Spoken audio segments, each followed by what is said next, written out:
আসসালামু আলাইকুম। আমার নাম সিনাই তাহফিম সুবাদ। আমি প্রথম শ্রেণীতে পড়ি। আমি একটি সূরা বলবো, সেই সূরা অর্থ সহ পাঠ করছি। সূরা ফাতিহা। বিসমিল্লাহির রহমানির রহিম। অর্থ, পরম করুণাময় অসীম দয়ালু আল্লাহর নামে শুরু করছি। আলহামদুলিল্লাহি রাব্বিল আলামিন। সমস্ত প্রশংসা আল্লাহর, যিনি জগৎ সমূহের প্রতিপালক। আর রহমানির রহিম, যিনি সৃষ্টির প্রতি দয়াবান পরম দয়ালু।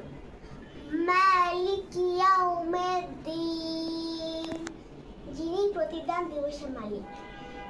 ইয়াকা না'বুদু ওয়া ইয়াকা নাস্তাঈন। হে আল্লাহ, আমরা আপনারই ইবাদত করি এবং আপনার কাছে সাহায্য চাই। ইহদিনাস সিরাতাল মুস্তাকিম, আমাদেরকে সরল পথে পরিচালিত করুন।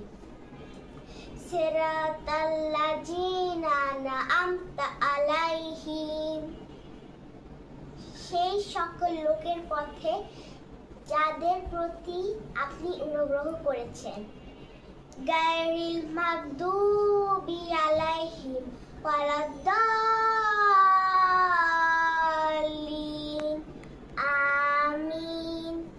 ওই সকল লোকের পথ নয় যাদের উপর গজব নাজিল হয়েছে, তাদের পথও নয় যারা পথভ্রষ্ট।